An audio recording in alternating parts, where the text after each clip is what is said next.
Assalamualaikum warahmatullahi wabarakatuh. Hai sahabat pembelajar edukasi, teman setia channel Pak Rifai Parwis.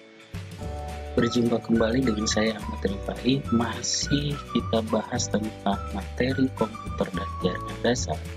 Kali ini masih di bab 5 tentang sistem operasi. Memasuki tema yang ke-16. Kemarin di tema 15 itu tidak banyak membahas tentang sistem operasi yang open source ini. Apa? Yaitu Linux. Untuk itu kita akan belajar bersama mengenal sistem operasi Linux. Linux adalah keluarga sistem operasi bebas dan sumbernya terbuka yang dibangun di atas kernel Linux.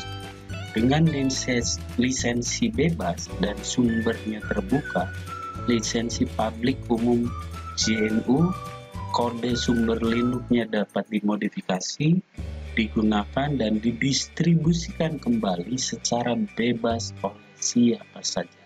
Wow, ini keren. Mau tahu tentang operating system Linux lebih dalam?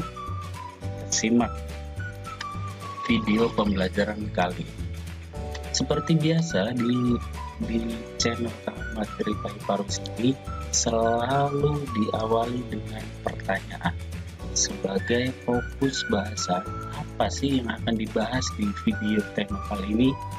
Di tema yang ke-16 ini mengenal lebih dalam tentang OS Linux ini ada 4. Pertama, karakteristik dan kelebihan dari sistem operasi Linux.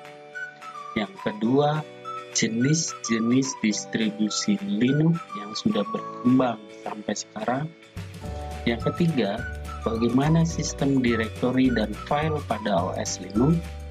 Yang terakhir, jelaskan perintah dasar pada sistem operasi Linux. Semoga 4 hal yang akan dibahas ini akan bermanfaat buat sahabat pembelajar edukasi sekalian. Tapi sebelum kita bahas secara tuntas, kita simak iklan yang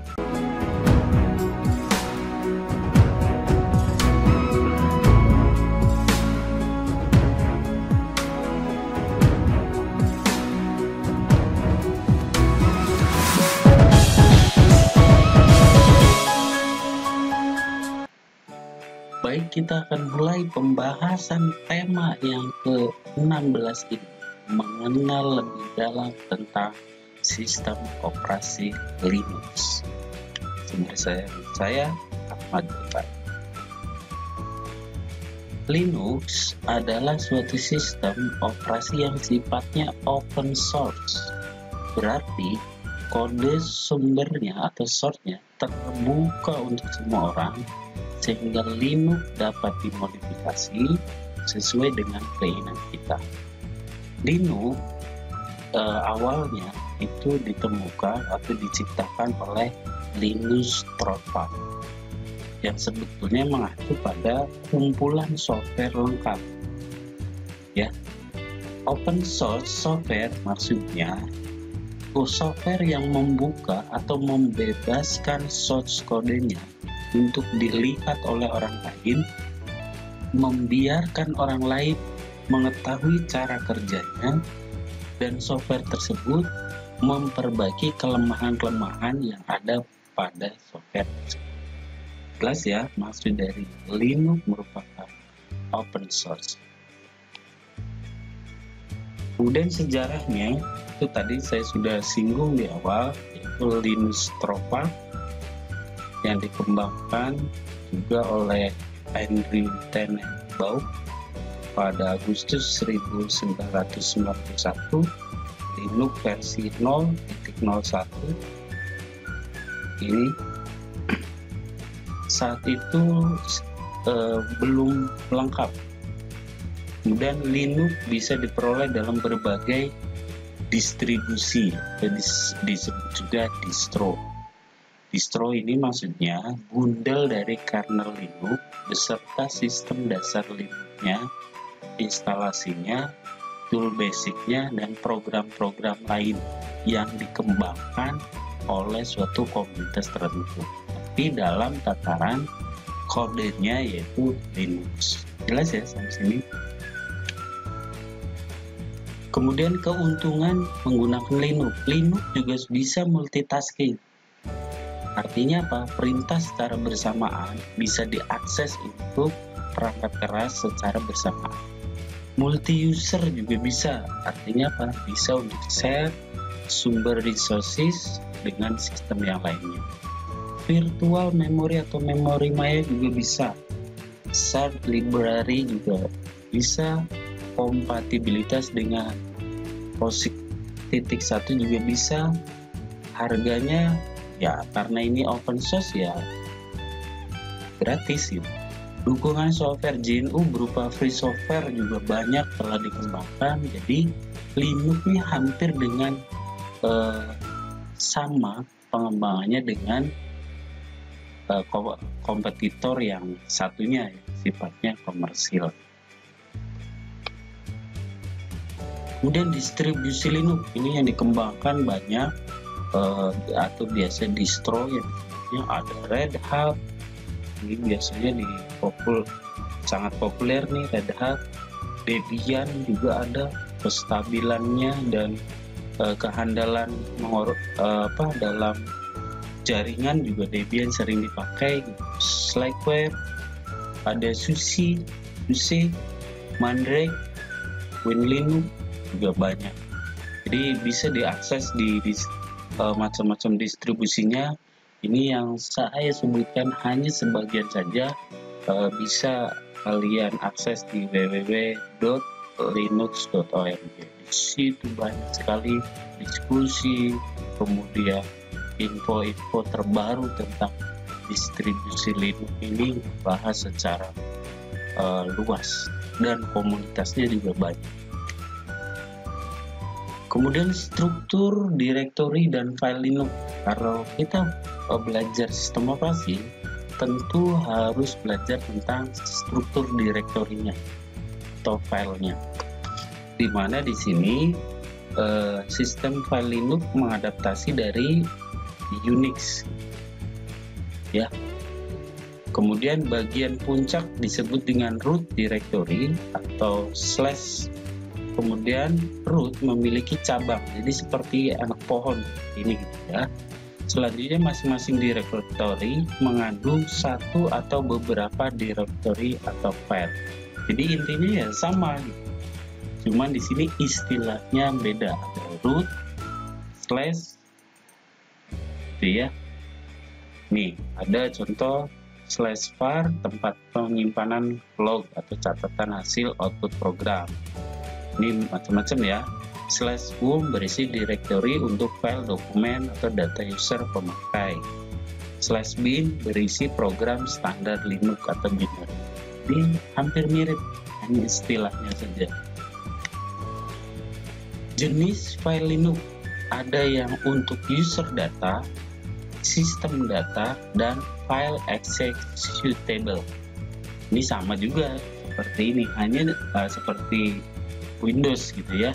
Hanya user data, file-file yang umum diciptakan oleh user untuk menyimpan data, misalnya file task atau dokumen. Sistem data biasanya file yang digunakan oleh sistem Linux untuk melakukan proses, misalnya batch file. Di sistem data namanya batch file. Kemudian file executable berisi informasi yang dikenal komputer sebagai instruksi-instruksi, dapat dijalankan secara langsung oleh usernya seperti ping, finger, dan sebagainya. Aturan penamaan file ini perlu ya di Linux. Bisa nama file terdiri, wah ini juga kompatibilitasnya bagus juga, maksimal 256 karakter. Dapat menggunakan huruf besar dan kecil. Oh, sudah hebat ya. Linux juga membedakan huruf besar dan kecil. Dapat menggunakan tanda titik, slash, atau underscore. Itu juga bisa. Jadi mirip-mirip di Windows. Jadi open source juga tidak kalah. Direktori penting pada file sistem Linux. Ada home, bin, atau /var.spool. Home tadi untuk direktori home, slash itu untuk rootnya, bin itu singkatan binary, aplikasi program dasar Linux, var.spool berisi subdirektori, mail, spool, dan UCP. Atau /usr, biasa yang lazim doc atau gim atau main. Atau /usr/bin, ini biasanya banyak digunakan oleh user. Atau /dev, berisi file yang digunakan berhubungan dengan peranti keluaran, CD-ROM atau floppy. Nah, ini banyak ya. /etc, berisi banyak file konfigurasi berupa teks untuk mengubah konfigurasi sistem. Memang ini harus dipilah-pilah. Kalau di sistem operasi komersil itu sudah satu paket. Kalau ini dipilah-pilah dan kita harus bisa modifikasi source code-nya atau kita pakai ya distro Linux yang sudah ada. Perintah dasar Linux, nah, biasanya berbasiskan sistem operasi Unix based. Kemudian biasanya perintah-perintah ini dilakukan di dalam terminal atau konsul. Perintah-perintah ini dikerjakan secara manual dan teliti. Teliti maksudnya ya harus sesuai. Kalau umpamanya kurang satu huruf atau kurang tanda, maka tidak bisa dieksekusi. Contoh, ini ya. Root at localhost root pagar nama underscore perintah. Ini contohnya. Atau nama perintah seperti ini ya, untuk menampilkan isi direktori. Ini salah ya, tidak bisa. Operasi file Linux bisa membuat file teks, menghapus, ini sama ini fungsinya. Bisa memindahkan atau copy Ctrl X kalau di Linux itu move, bisa mengubah nama file atau menyalin atau copy tadi cp. Hanya di sini ditulis perintahnya cp. Kalau di ini kan tinggal klik kanan copy. Silakan. Kemudian manajemen directory Linux bisa membuat ini biasanya kita bisa membuat folder gitu ya. Kalau di sini membuat direktori, menghapus direktori, memindahkan, menyalin juga sama. Ini ada perintahnya. Kalau membuat direktori, nih. Kalau menghapus dan macam-macam, tergantung distro Linux yang kita pakai. Biasanya ada sedikit perbedaan sedikit gitu ya. Tapi perintahnya berupa CLI, command line. Tuh, ini contohnya saya contohkan. Ini perintah dan fungsinya. Contohnya RM biasanya untuk menghapus, CP untuk copy, SAT itu membaca, S itu manipulasi.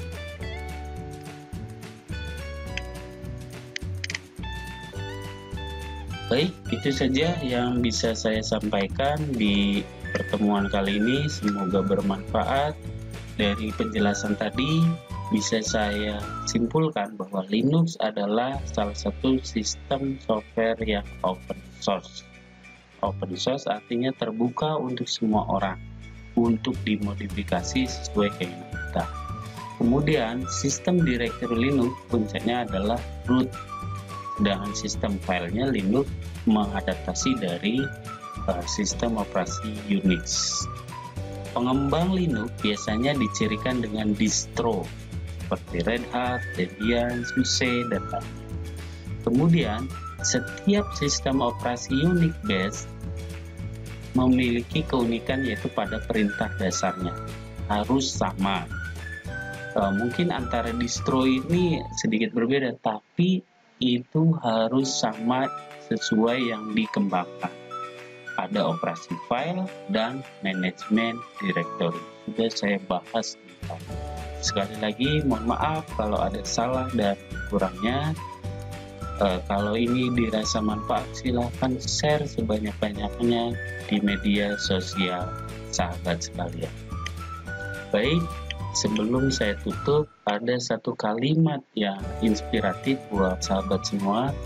Berhenti mencoba, berhenti belajar, berarti berhenti meraih sukses. Semoga bermanfaat. Saya Ahmad Rifai. Assalamualaikum warahmatullahi wabarakatuh.